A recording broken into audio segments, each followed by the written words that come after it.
मैं हूं आपका होस्ट और दोस्त। आप इस समय देख रहे हैं हमारा YouTube channel reporter x news. आज हम टोरस ज्वेलरी के कोर्ट के अपडेट को लेकर के आपके सामने अपडेट देंगे। आज कोर्ट में क्या हुआ था वो तमाम चीज़ें बताएंगे और साथ के साथ बहुत सारे लोगों को जो है ये मराठी में जो क्लेम फॉर्म दिया गया एमपीएडी का क्लेम फॉर्म उसको कैसे भरना है, फॉर्म कहाँ से मिलेगा, इसका एक सैम्पल फॉर्म की रिक्वेस्ट भेज रहे थे, उसका भी इस वीडियो में हम पूरा जानकारी आप लोगों के सामने देंगे। ठीक है, चलिए अभी पहले जो है कोर्ट की अपडेट बता देता हूं मैं आपको। ये मुंबई के कोर्ट नंबर 7 में एडिशनल सेशंस जज के सामने कोर्ट की हियरिंग हुई थी। आज की तारीख है 13 जनवरी 2025 और यहाँ पे तानिया कस्तोआ और तजागुल करासेनोवना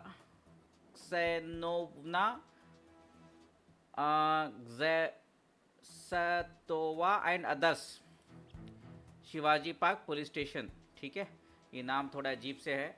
एनीवेज, तो पूरा तो मुझे पढ़कर सुनाने की ज़रूरत नहीं है, मैं ये स्क्रीनशॉट आपको ग्रुप्स में डाल दूंगा। तो अगर कोई हमारे व्हाट्सएप ग्रुप में नहीं है तो नीचे कमेंट बॉक्स में व्हाट्सएप की ग्रुप की लिंक कमेंट करके पिन किया गया है, वो व्हाट्सएप की ग्रुप में आप ज्वाइन कर सकते हैं जिन्होंने ज्वाइन नहीं किया है।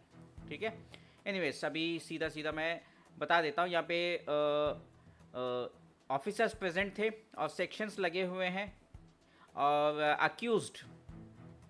अक्यूज जो है Valentina Ganesh Kumar present and taken on record. फिर Thupan Rathod for accused number 3, Sarvesh Sarve present है, वो भी उनको भी जो है कोर्ट में हाजिर किया गया था। फिर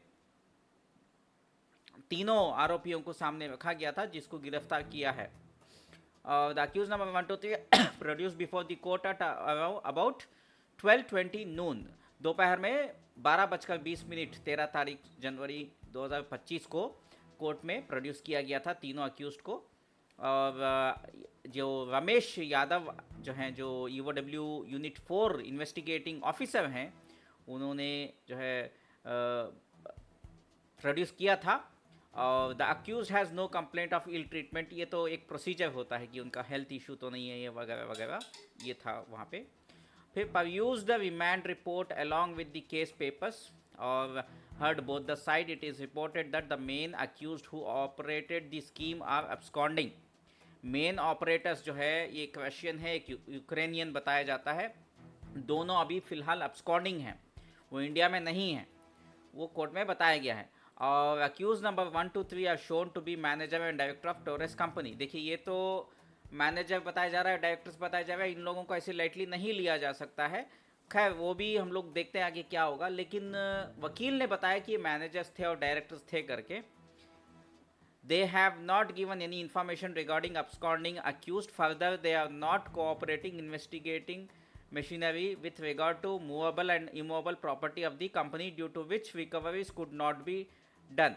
तो ईओडब्ल्यू के ऑफिसर ने बताया कि ये तीनों को जो हमने जो अक्यूज को अरेस्ट किया है वो कोऑपरेट नहीं कर पा रहे हैं, और वो बता रहे कि ये मैनेजर्स थे और डायरेक्टर्स थे, और मेन जो दो अक्यूज हैं जो फॉरेनर्स हैं वो अभी फरार हैं, वो नहीं है, इंडिया से बाहर चले गए हैं और रिकवरी करने में मुश्किलात हो रही है। मूवेबल और इमूवेबल प्रॉपर्टीज़ को अटैच करने में प्रॉब्लम हो रही है रिकवरीज करने के लिए। The investors who approach to EOW are more than 2000, so 2000 plus investors already EOW को अप्रोच किए हैं और क्लेम फॉर्म भर चुके हैं। एंड उससे पता चलता है कि and defrauded amount is stated to be 39 crores and submitted additional investigation officer submitted for extension of the custodial remand। तो इन तीनों की रिमांड को जो क्योंकि कोऑपरेट नहीं कर रहे हैं और मूवेबल असेट्स और इमूवेबल असेट्स की जानकारी नहीं दे रहे हैं, इसीलिए उनकी रिमांड जो है 3 दिनों के लिए फिर से एक्सटेंड करने के लिए जज से पूछा गया। 18 जनवरी तक इनकी रिमांड एक्सटेंड हुई है, वो आगे मैं बताता हूँ। Counsel for accused number 1 submits that she is mere interpreter of promoter who is situated at Ukraine। तो यूक्रेन के जो अक्यूज है उसके लिए काम करती थी करके बोल के ऐसा बताया जा रहा है उनके वकील से। He submits that his client has cooperated to IO in that regard. अरे कोऑपरेट किया तो प्रॉपर्टी की डिटेल्स क्यों नहीं मिल रही है, इमूवेबल और मूवेबल प्रॉपर्टीज़ क्यों नहीं दिया जा रहा है, बराबर। ये हो गया। फिर Counsel for accused number 2 submits that his client is also an interpreter of Russian language। तो यहाँ पे दूसरा जो है वो रशियन है और रशियन का ये ट्रांसलेटर थे बोल के बताया जा रहा है. He submits that the promoters are situated at Russia and his client is communicating with them through investors. His client is not aware of their location.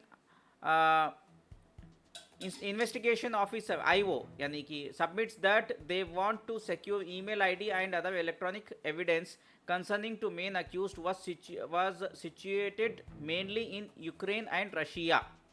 तो इनके जो ईमेल आईडी है और इनका जो इलेक्ट्रॉनिक एविडेंस यानी कि यूट्यूब चैनल और सोशल मीडिया अकाउंट्स जैसे इंस्टाग्राम, फेसबुक जो भी होता है उसको ईओडब्ल्यू अपने कंट्रोल में लेना चाहती है करके कोर्ट में बताया है. ठीक है, आपको भी पता है कि इंस्टाग्राम में और यूट्यूब में ये लोग थोड़ा सा झूठी झूठी कहानियां बना रहे हैं, ये वजह से ईओडब्ल्यू उसको कंट्रोल में लेना चाहता है. Further money trial of investors is shown to have been diverted to foreign countries. तो इसके बाद इन्वेस्टिगेशन ऑफिसर ने ये भी बताया कोर्ट को कि पैसा जो है वो दूसरे कंट्रीज़ को, फॉरेन कंट्रीज़ को डाइवर्ट किया गया है बोल के. Taking into consideration the gravity of the crime and to facilitate further investigation of the instant crime concerning to recovery of electronic evidence that the trail of the money flow belonging to various investors custodial interrogation of 3 accused are extended. यानी कि तीनों को, जिसको आरोपियों को जो गिरफ्तार किया गया है, उनकी कस्टडी जो है ईओडब्ल्यू ने एक्सटेंशन के लिए मांगी थी, वो एक्सटेंशन हो गया है 3 दिनों के लिए. ईओडब्ल्यू के आईओ ने कहा कि हमें इन्वेस्टरों का पैसा सिक्योर करना है, रिकवर करना है, इसलिए हमें और 3 दिनों के लिए इनकी रिमांड चाहिए. तो कोर्ट ने उसको अग्री किया है. अब नेक्स्ट हियरिंग 18 जनवरी 2025 को है. वैसे बहुत कम कंपनियों का इतना फास्ट जो है कोर्ट में हियरिंग होती है. ईओडब्ल्यू अच्छा काम कर रही है और टोरस ज्वेलरी के जो इन्वेस्टर्स हैं वो बहुत खुशनसीब है. मैं कह रहा हूँ पैसा कितना रिकवर होगा, क्या होगा, वो बात की बात है. सबसे इम्पोर्टेंट चीज़ ये है कि ऐसा मैंने जो केसेस देखे, इतना फास्ट केस रजिस्टर होना, इमीडिएटली कोर्ट में जो है केस की हियरिंग होना, इमीडिएटली जो है 2 केसेस की हियरिंग हो जाना, 2 बार केस की हियरिंग होना, 3rd टाइम अभी 18, वो भी डेट नज़दीक दे दिया है. तो कहीं ना कहीं ये टोरस ज्वेलरी के इन्वेस्टर्स लकी कहना चाहिए, क्योंकि मैं जो अभी तक जितने भी केसेस देखे हैं, 70+ कंपनी के केसेस देखे, इतना तेज़ी से केस को जो है कोर्ट ने जो है सीरियसली नहीं लिया है. मे बी बिकॉज यहाँ पे रशियन और यूक्रेन के प्रमोटर्स हैं, उसके वजह से हो सकता है, क्योंकि बाहर की कंट्री के लोग आके इंडियंस को लूट के चले गए, ये लाइटली नहीं लेना चाहता है शायद कोर्ट. तो यही वजह होगी. तो इससे लग रहा है कि रिकवरी हो जाएगी, जो हमें लग रहा है. और दूसरी बात, अभी तक जो मुझे अपडेट मिली है 20 करोड़ रिकवरी हो चुकी है. 20 करोड़, हाँ जी हाँ. और अब जो है मैं आपको बता रहा हूँ, ये तो अपडेट थी जो कोर्ट की अपडेट है. एंड नेक्स्ट थिंग जो मैं आपको बताने जा रहा हूँ वो है सैम्पल का ईओडब्ल्यू का फॉर्म. ओके, ये सैम्पल ईओडब्ल्यू फॉर्म है. ये आपको नीचे व्हाट्सएप की ग्रुप की लिंक दी गई है, वहाँ पे ज्वाइन हो जाइए. ये आपको सैम्पल फॉर्म मिल जाएगा. जिसको ये क्या बोलते हैं, मराठी नहीं आती है, वो लोग ये फॉर्म को जो है देख सकते हैं. यहाँ पे हमने उसका एग्जाम्पल भर के दिया है इंग्लिश में. यहाँ पे नेम आना है, यहाँ पे जो है हस्बैंड का या फादर का नाम आना है. यहाँ पे बिजनेस है तो आपका बिजनेस है तो आप बिजनेस डालेंगे, अगर आप सैलरीड है तो सैलरीड डालेंगे. फिर यहाँ मोबाइल नंबर डालेंगे, ईमेल आईडी, यहाँ पैन नंबर डालेंगे. इसका मतलब पैन नंबर डालना है. यहाँ पे फुल एड्रेस डालोगे अपना. यहाँ पे Torres jewellery company by Platinum Herne Private Limited करके डालना है ब्रैकेट में. और एड्रेस, यहाँ पे जो एड्रेस है आप डालोगे अपना शोरूम का, जहाँ पे आपने इन्वेस्ट किया था. यहाँ पे दादर का दिया है, लेकिन अगर आप नवी मुंबई के शोरूम में थे, मीरा रोड के थे, तो वहाँ का डालना है. ठीक है, तो जो एड्रेस में आपने इन्वेस्ट किया था वो एड्रेस यहाँ पे डालना है. राइट. उसके बाद यहाँ पे स्क्रीनशॉट अटैच करना है. आपको एक लॉगिन आईडी दिया है वेबसाइट का, वो उसमें लॉगिन करना है और आपका इन्वेस्टमेंट का प्रूफ जो है वहाँ से स्क्रीनशॉट लेके वो भी देना है. और साथ के साथ आपके पास रिसिप्ट्स होंगी, उसकी भी कॉपीज़ निकाल के रख लीजिए और मल्टीपल कॉपीज़ निकाल के रख लीजिए. क्योंकि मुझे जो पता चला है आपके पास जो रिसिप्ट है वो थर्मल है, वो मिट जाता है. उसकी ज़ेरॉक्स कॉपीज़ इमीडिएटली निकाल के रख लीजिए. उसके बाद ये तो फ्रॉम सोशल मीडिया, कहाँ से पता चला बोल के कंपनी के बारे में, ये फ्रॉम सोशल मीडिया बोल के बताया है. फिर यहाँ पे आपका इन्वेस्टमेंट, आपके पास अगर एक इन्वेस्टमेंट है तो एक बताइए, दो है तो दो बताइए, 3 बार ख़रीदा है तो 3 बार इन्वेस्टमेंट किया तो 3 बार बताइए, 4 बार है तो 4, और यहाँ पे टोटल बता दीजिए। फिर आप बैंक अकाउंट डिटेल्स, आप अपना जो इन्वेस्टर है उसका बैंक अकाउंट डिटेल्स यहाँ पे डालना है, और यहाँ पे आईएफएससी कोड डालना है, यहाँ पे अपना नेम डालना है जो बैंक से मिलता जुलता हो, फिर यहाँ पे ये अकाउंट नंबर डालना है, यहाँ पे आप अपना सॉरी ये ब्रांच है बीकेसी मुंबई, ये जो है यहाँ पे ब्रांच डालना है, यहाँ पे आपको सेविंग्स अकाउंट लिखना है, जाहिर सी बात है, यहाँ पे अकाउंट नंबर, यहाँ पे सेविंग्स अकाउंट, यहाँ पे आईएफएससी कोड, यहाँ पे नो करके लिखना है, ये मुझे मराठी नहीं आती है तो सब लोग नो ही डाल दीजिए, ठीक है, या तो अगर मराठी आती है तो मुझे ग्रुप में बता दीजिए, ओके, इसका करेक्शन कर लेंगे। तो यहाँ पे फिर नेम डालना है, यहाँ पे आप कौन से इसमें शोरूम में डाले थे पैसे वो डालना है, यहाँ पे डेट डालना है, और यहाँ पे सिग्नेचर या थंब जो भी है आपका, सिग्नेचर डालो या आप अंगूठा लगा दो, फिर यहाँ पे नाम डालो फिर से, उसके बाद यहाँ पे आप अपना क्या बोलते हैं ये बांद्रा ईस्ट मुंबई, ओके, ये आईडी नंबर डालिए कंपनी का, यहाँ पे मोबाइल नंबर डालिए, यहाँ पे कंपनी का नेम डालिए, यहाँ पे कौन सा एड्रेस पे आपने इन्वेस्ट किया था वो ब्रांच का एड्रेस यहाँ पे डालिए, दादा मुंबई है तो दादा मुंबई, मीरा रोड है तो मीरा रोड एक्सेट्रा, यहाँ पे फिर नेम डालिए, ठीक है।